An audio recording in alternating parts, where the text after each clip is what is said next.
Welcome to our It's Electra series. In this series, we're going to share with you gear based on and inspired by the Electra Distortion circuit. Join us on this journey where we get the most tone out of the least circuit.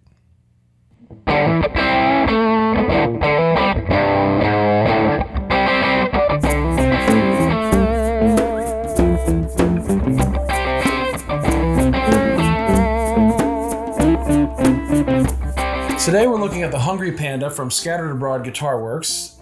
And as per usual, I'm going to give it to the beard to tell you why it's in the series. Yeah, still not feeling that. How about we hear from the head of the company himself? Okay. So, my Hungry Panda is an Electra Distortion. I modeled it after the schematic from Beavis Audio. They made a Trotsky drive is what they called it. And it had, two germanium diodes as the clippers. It had some like vintage Russian Soviet silicon transistor that I couldn't get access to. And yeah, I took this circuit and I changed the capacitors around to find my liking. I added a gain control. I changed the diodes. I did all kinds of stuff. I added a brightness switch at one point in the older versions to like roll off the highs just a little bit if it's a little too shrill. But there were so many things I did to try to set this pedal apart from every other Electra Distortion because there's a ton out there. But today the Hungry Panda looks a little different than it used to. It used to have two knobs, a level and a gain, and then a switch to turn down the brightness a little bit. It was like a brightness cut switch. This is the very first Mark II Hungry Panda I ever made.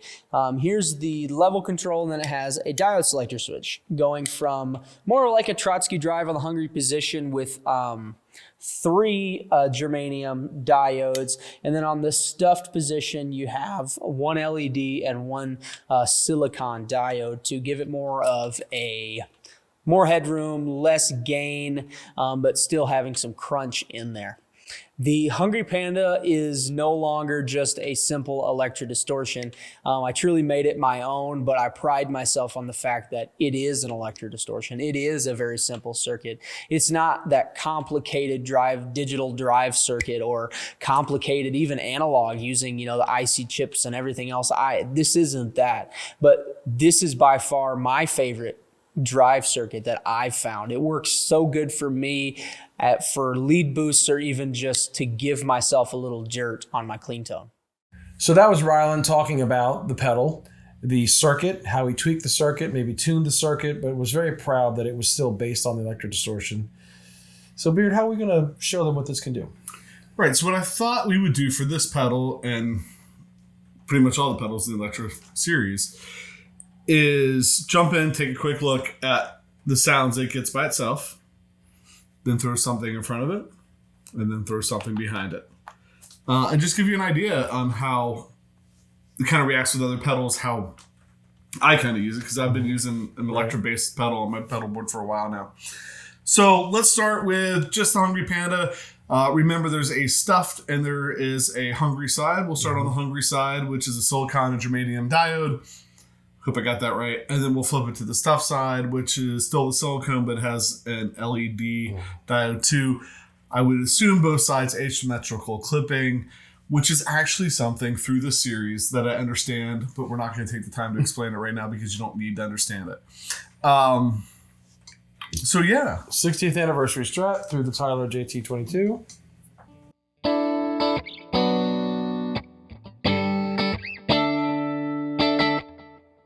With the dispatch master with a little bit of that. So why don't we start with that knob about halfway up? All right. You start playing, I'll click it on, roll the knob down, roll it up, go over to the other side, roll it down, roll it up. All right. Should be interesting. There we go.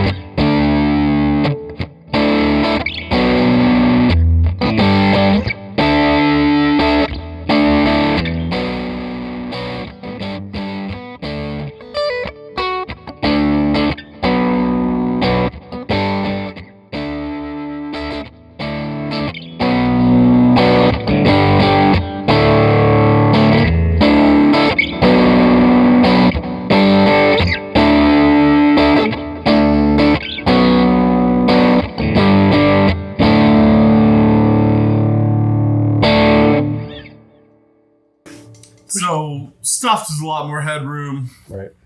cleaner. I left the volume knob about a little past noon, about 1 o'clock, which is where I think I tend to like it, right? It really is a level knob. You didn't hear it clean up as we rolled the level down Right. or get more dirty as we roll it up. It just gets loud. Which is more good, we hear. Right. And that's almost 2 o'clock, which we hear is also very good. Right. Yes. Yes. So what we thought we would do next, when I was talking to Nick Greer from Greer Amps about this series, he brought up that you'll see some of that interview in a future episode, but talked about the Lightspeed and how the Lightspeed works really well going into an Electra circuit. Now, typically, I personally run the Electra circuit I use before two other drive pedals, before like a Tweed sounding drive pedal and before Barber Electronics direct drive. Anybody watches the channel, right? That's what's there. So we got two pedals in from Nick. We got the Tomahawk, which is kind of that Tweed style sounding drive. And we got the Lightspeed, which is more of like a transparent overdrive. He said he's calling it an organic overdrive there, but yes. Okay. So we're going to take Nick's advice and put the Lightspeed in front of the Hungry Panda. Right. And we're going to put the Tweed style pedal after it. So what we're really trying to do here is just give you a flavor of how these Electra pedals might affect other pedals. On their report card, we're going to find out how much well they play with others. Right. And then I think probably you'll see us use these two pedals with all the different Electra variants that we did, just to kind of, so you can kind of compare and think about that. So I think what we do, we'll go back to the Hungry side, let you play, click on the Lightspeed, click on the Hungry Panda, move that Hungry stuff thing around a little bit, both off, click on the Tomahawk, and do it again. Try and just shove it all together, but to let you see all these. So you'll probably won't, in the video, the edit, we'll probably put the pedals up on the board. Right. So you can see everything. All right. That's the plan. We're going right to Lightspeed? We can. Right to Lightspeed. Whoa. Not ludicrous speed?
Yeah. That loud stuff side gets loud. It does get loud, but it sounds good with the Strat because there's more of that clean headroom. It still kind of sparkles. So I had it on 2 the whole time. I didn't change the pickup at all. Any other thoughts? No, I like it. I mean, when it gets really loud, it obviously sounds great. I'm not sure what it did over there. But. Right. So when... Sorry about this. The creaking of the stool. We have to do something about that. Send us an email if you have stools you'd like to send. True story. One of the things I really like about the Electra Distortion circuit is that it does clean up really well. It is, you hear about always on pedals. For years, I've had my Barber on all the time, rolling the volume back, and that works for me.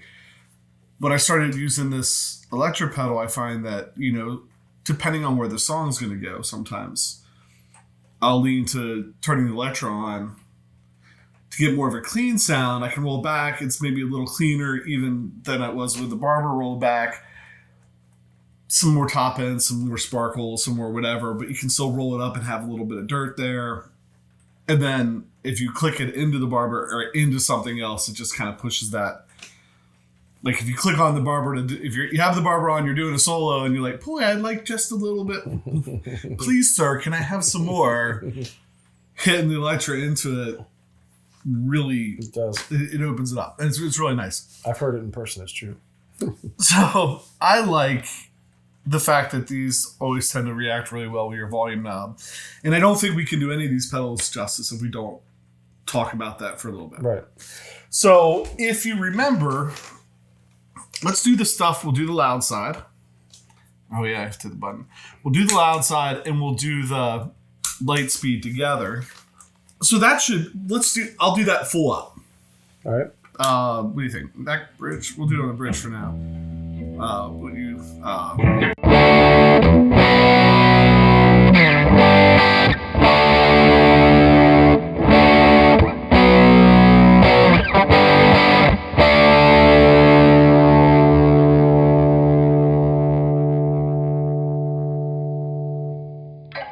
Like I'm barely touching it. I feel like if I could really dug into it. What happens if I roll the volume back?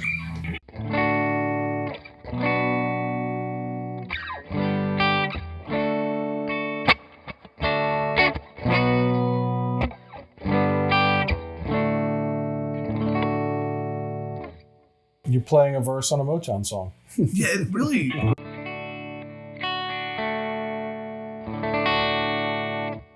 Still cuts through. Yeah, there's like that high end thing to it, and there's like just a little bit, maybe, just a little bit of what's the word I'm looking for? A tiny bit of hair, like just a little bit of overtones, and it's like start edge of breakup. Like there's still a little. And that was on bridge. What if I go to? That's probably why my ear was like, what is that? Because that would typically maybe.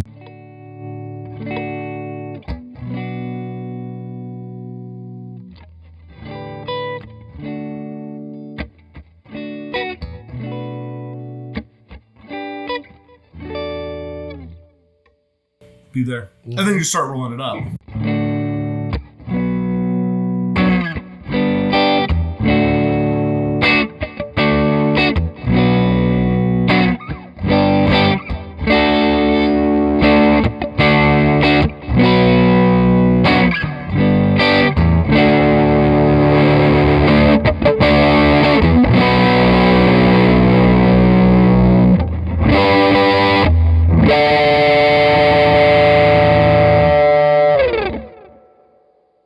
It's crazy. It is. That's a lot.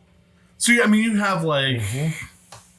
You have everything from, like I was trying to say, that Motown rhythm, maybe the verse, upstrokes, and then when you had it wide open on the neck, you could have taken a rip and lead over top of all of that without changing anything.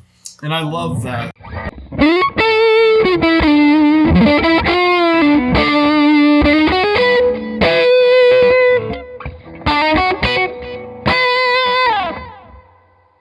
A little sloppy. But, yeah. What about the other way? I don't know. I didn't really experiment with that, so I don't know. We get really quick. What does that do?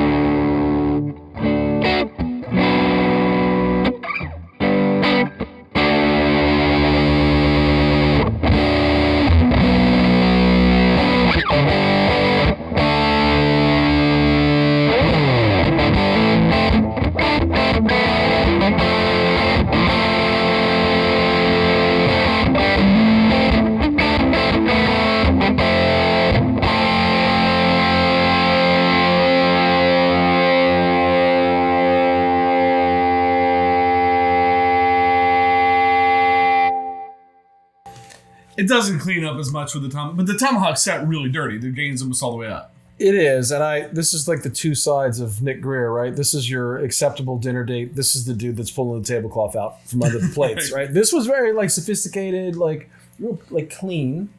All that headroom from the Panda, cleaned up nice. This wanted to stay a little rough and a little raunchy the whole time. Right. It has a place. They're very different. Right. And if you're going after that tweed sound, yeah, you're going after that. You want to be aggressive, you go right here.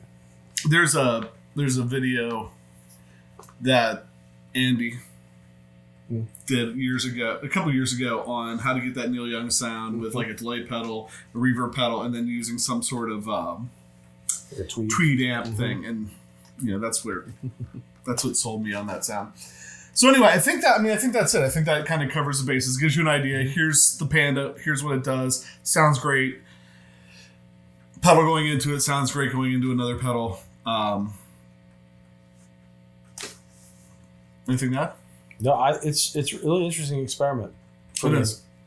It's a learning process. I'm like, we're just down here. This is what. Yeah. Right. It's been interesting. So, with that, always a big thank you to everybody who takes time to subscribe. Leave a comment down below. Hit the notification bell. Anytime you interact with the show, we really appreciate that. It really helps us out. And I think with that, I'm PJ on behalf of the beard. I have one job. At least I didn't say beer this time. I'm PJ on behalf of the beard, reminding no matter what you hear, you never have too much gear.